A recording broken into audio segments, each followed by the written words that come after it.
सच्चाई बड़े दुख के साथ मैं इस सदन के सामने रखना चाहता हूं। ये पीड़ा वो नहीं समझ पाएंगे।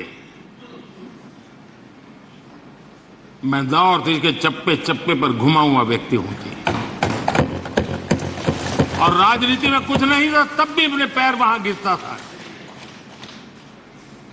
मेरा एक इमोशनल अटैचमेंट है उस क्षेत्र के प्रति, इनको अंदाज नहीं है।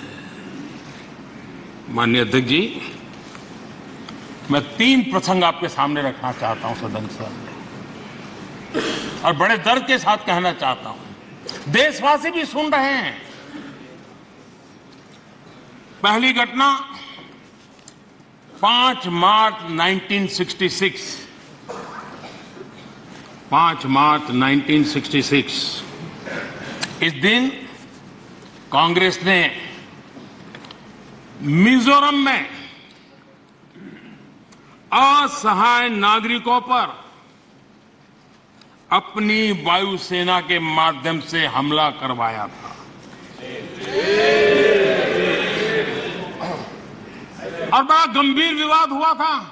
कांग्रेस वाले जवाब दे, क्या वो किसी दूसरे देश की वायुसेना थी क्या? क्या मिजोरम के लोग मेरे देश के नागरिक नहीं थे क्या? क्या उनकी सुरक्षा ये भारत सरकार की जिम्मेवारी थी कि नहीं थी? 5 मार्च 1966 वायुसेना से हमला करवाया गया, निर्दोष नागरिकों पर हमला करवाया गया। और माननीय अध्यक्ष जी, आज भी मिजोरम में 5 मार्च को आज भी पूरा मिजोरम शोक मनाता है। उस दर्द को मिजोरम भूल नहीं पा रहा है। कभी इन्होंने मरहम लगाने की कोशिश नहीं की है, घाव भरने का प्रयास तक नहीं किया है। कभी उनको इसका दुख नहीं हुआ है। और कांग्रेस ने इस सच को देश के सामने छिपाया है। दोस्तों, ये सत्य देश से उन्होंने छिपाया है कि अपने ही देश में वायुसेना से हमला करवाना। कौन था उस समय? इंदिरा गांधी। अकाल तख्त पर हमला हुआ है तो अभी भी हमारी स्मृति में है।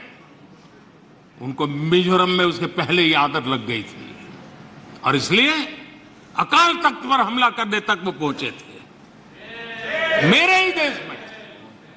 और यहां हमें उपदेश दे रहे हैं।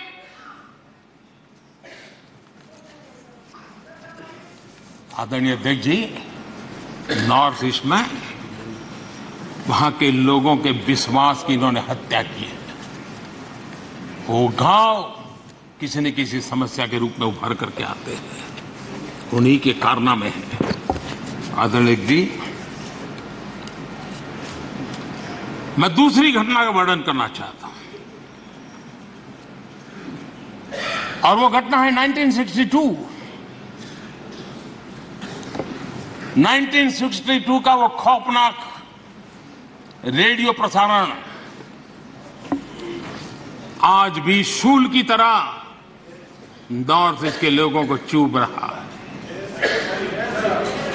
पंडित नेहरू ने 1962 में जब देश के ऊपर चाइना का हमला चल रहा था, देश के हर कोने में लोग अपनी रक्षा के लिए भारत से अपेक्षा करके बैठे थे। उनको कोई मदद मिलेगी, उनकी जान माल की रक्षा होगी, देश बच जाएगा। लोग अपने हाथों से लड़ाई लड़ने के लिए मैदान में उतरे हुए थे। ऐसी विकट घड़ी में दिल्ली के शासन पर बैठे हुए और उस समय पर एकमात्र जो नेता हुआ करते थे, पंडित नेहरू ने रेडियो पर क्या कहा था? उन्होंने कहा था, my heart goes out to the people of Assam. ये हाल करके रखा था उन्होंने। वो प्रसारण आज भी असम के लोगों के लिए एक नस्तर की तरह चूपता रहता है। और किस प्रकार से उस समय नेहरू जी ने उन्हें अपने भाग्य पर छोड़ जीने के लिए मजबूर कर दिया था। ये हमसे हिसाब मांग रहे हैं। आदरणीय अध्यक्ष जी यहां चले गए लोहियावादी, उर्दू को मैं भी सुनाना चाहता था। जो लोग अपने आप को लोहिया जी का वारिस कहते हैं और जो कल सदन में बड़े उछल उछल करके बोल रहे थे, हाथ लंबे चौड़े करने की कोशिश कर रहे थे, लोहिया जी ने नेहरू जी पर गंभीर आरोप लगाया था और लोहिया जी ने कहा था, और वो आरोप था कि जानबूझकर नेहरू जी नॉर्थ ईस्ट का विकास नहीं कर रहे, जानबूझ करके नहीं कर रहे। और लोहिया जी के शब्द थे, ये कितनी लापरवाही वाली और कितनी खतरनाक बात है। लोहिया जी के शब्द हैं, ये कितनी लापरवाही वाली और कितनी खतरनाक बात है।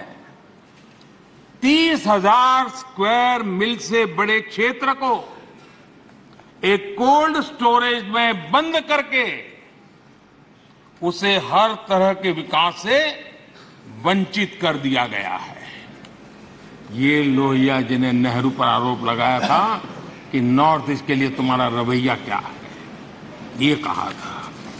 नॉर्थ ईस्ट के लोगों के हृदय को, उनकी भावनाओं को आपने कभी समझने की कोशिश नहीं की है।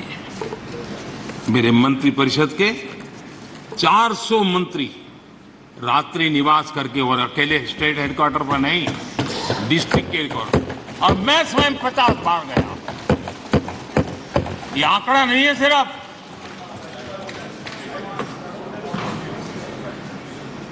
ये साधना है,